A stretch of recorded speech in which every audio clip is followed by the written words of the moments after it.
Good afternoon. My apologies for taking a bit longer. I had a few um, issues with my phone, but welcome. I want to welcome you all to my live studio tour. My name is David, and just like everybody else in the past weeks, I've been forced to work from home as we've been all isolating. Not had any time to go to the studios, to go to our workplaces, but I want to welcome you today as you join me in my little studio. I had to improvise a little space within my house so that I can continue painting. This is my full-time job. I'm a full-time artist. I have to go to the studio every day and work, but because of the current situation, I have to work from home. So welcome to my little studio. So I'll start by showing you some of my work from last year. Some of the work that I have as my collection. So yeah, so this is one of my works from last year. I call it Honor. I created it, I think, early last year. My work involves around working with different materials. I'm fascinated with materials. So I got to a point from last year when I said, okay, what if I am to use different materials coming from different places and different things that have a different function, maybe try to incorporate them into my work. What can the result be? So I mean, like, it's been exciting. I mean, like, this whole journey of working with different material has taken me on a journey of discovery. Each and every day I'm discovering new things, and it's so exciting. And like on this painting, you can see I worked with different things like a yarn, like string, like, I mean, like, all sorts, and it's on wood panel. So it's all that I've been trying to do, trying to push myself out of limit, trying to move in a different direction, and also trying to maintain that identity. Like each and every artist has a technique. So that identity that represents me as an artist, as David Chinyama, you can still see it despite me venturing into a new direction where I am trying to find new things, new ideas. Despite the new material that I'm bringing into my work, you can see that there is that David Chinyama aspect in terms of texture, in terms of color. And I love color so much. That's one thing that has kept, that I really like when painting. I think as a storyteller, I'm more able to tell stories through color, through images. So color is one of the best things that I've always loved and experimenting with. So when I'm choosing material, it's also about like the color of the material that I use, that I come across. I always imagine, I always picture it in my head that how it will look like, how it will come to be when it's on a painting, when it's finished. Like on this painting, you can see I've used burlap partly, and it's all found material, like found canvas that I picked up, sewed it together to come up with a big canvas like this. So it's a journey that's been so exciting for me that each and every day I wake up to it, and I'm looking forward to discovering new things. Each and every day is a discovery. So it's exciting. And this is one of my new pieces. It's a massive piece. It's about 52 by 40 inches, and I did it this year. And you can see also the aspect that I was telling you, that I'm working with different materials. And here I use burlap and canvas. It's all joined together. And you can see here I used, I stitched it. So I had to use needle to stitch it together, because I wanted like some of the stitches to be defined depending with the theme and the title of the painting. And I call it sacred lands. Back home, where I'm coming from. If most of you didn't know, I was born and raised in Zimbabwe, Harare, and major part of my life I grew up there, attended school there, and even my art education I did there before I moved to Canada. So there is this aspect of using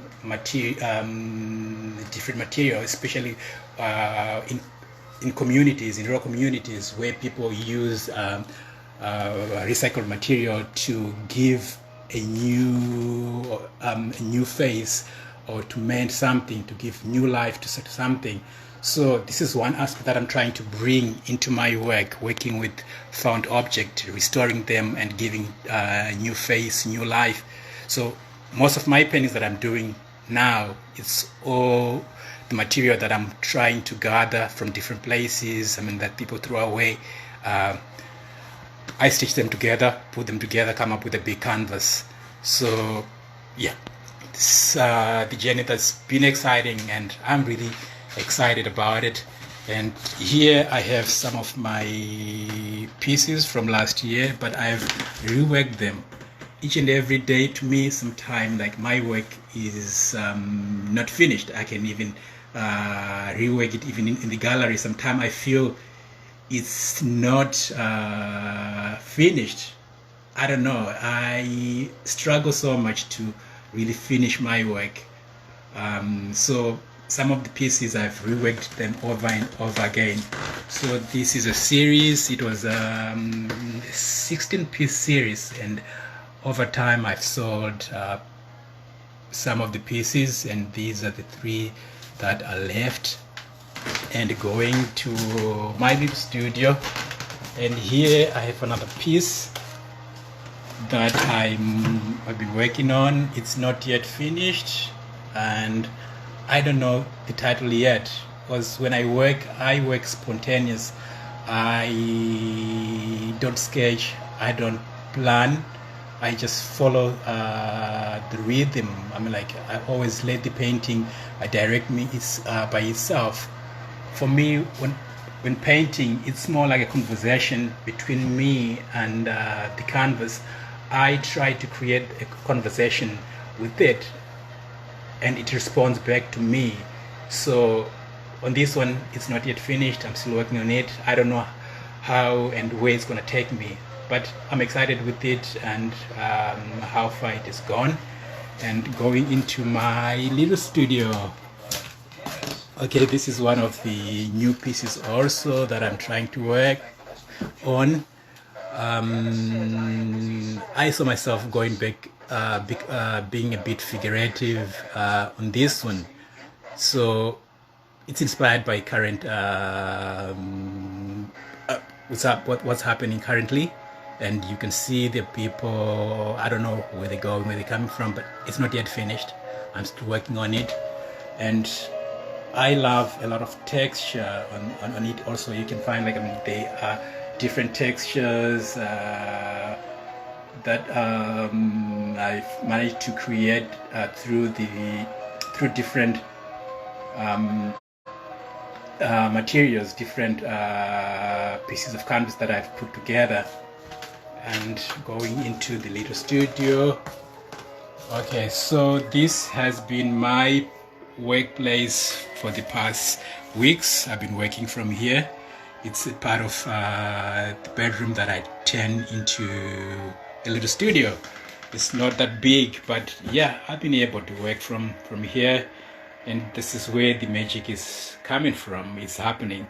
So these are still some pieces that I'm still working on.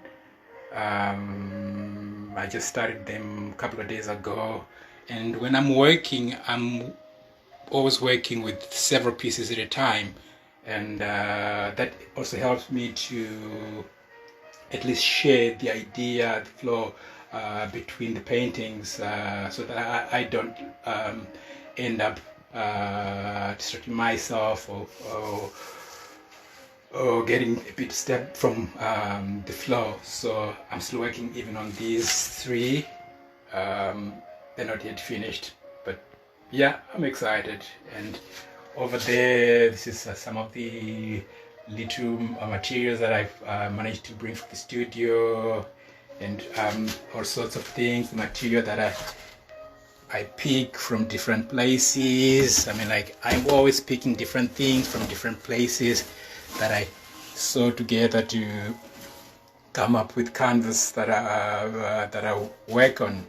And this is some of the yarn that I use, and paper that I pick from different places, from dollar store. Anyway, whenever I'm out, I'm always looking for different materials that I find exciting and interesting to use in my work.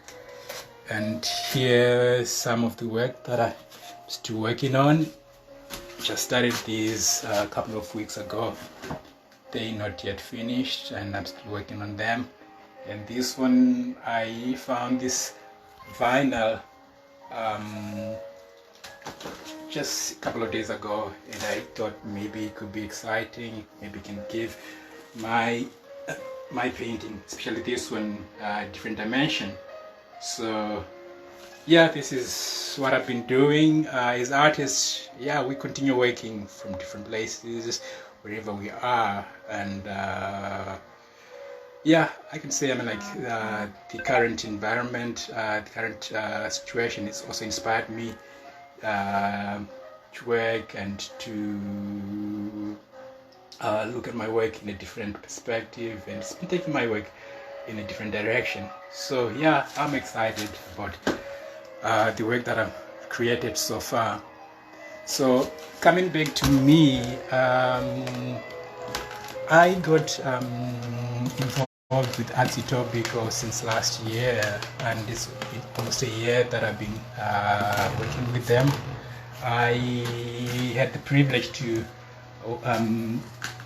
host my first exhibition here in Canada at Arts Etobicoke last year with them, and it was exciting. I was so excited, and since it's a community gallery within my community, I feel like Arts Etobicoke is my second home. It's my home since I'm a resident of Etobicoke. And about me, that most people might not know, I was born and raised in Zimbabwe, and I moved to Canada in 2017. I had always worked as an artist. I mean, I've been practicing for more than 15 years. I started painting when I was young. I've always wanted to be a painter and an artist. From a very tender age, I remember even like doing my first grade, the first thing that I did was to draw an elephant, and my first grade teacher was so amazed by how I could draw at such a tender age. So I just knew that I was going to be an artist after in life. So yeah, I mean, it wasn't that easy. It came with a lot of challenges. It came with struggles here and there as I tried to convince people around me, especially family, that I wanted to be an artist. And coming from a family that is non-creative, none of my parents were creative, and even it was only one of my brothers, my oldest brother, who used to do art then, that I would look at and just get some inspiration from. But for him, it was just one of those subjects at school, so he never really took it serious. But for me, when I saw him drawing, painting, it really inspired me, and I knew that I was going to be an artist. So yeah, convincing my parents that this is who I am, this is what I want to be. You know, that each and every parent always want the best for their kids. So my parents were scared that I wasn't going to make it as an artist. They were scared, so afraid that how was I going to make it or live from my art as an artist. But I just had that conviction within me that this is who I am, and this is what I want to do. So I had to fight my way up and try to make things work. And yeah, along the way, I met a lot of people that have encouraged me, that have helped me, and supported me in my career to be where I am today. And yeah, I've lived as an artist, and I have no regrets at all. And art has helped me to to meet and come across a lot of amazing people. It has afforded me an opportunity to travel, to see places. So I don't have any regret of being an artist. I love each and every day that I wake up and get to work. So yeah, that's a bit about me and about my connection with Arts Etobicoke. And besides, I mean, like painting, I normally spend my time listening to music. I love music. I'm a musician. I can say I play saxophone. So I love jazz music. I used to play with a group in Zimbabwe before I moved here. And I also love classic music. So it's one of the things that I normally do when I'm not painting. And I also read a lot of books. I read some of my concepts are coming from the readings that I do. So I think that's all that I can share with you for today, and I guess you enjoyed this short presentation of me and about my work. All right, bye.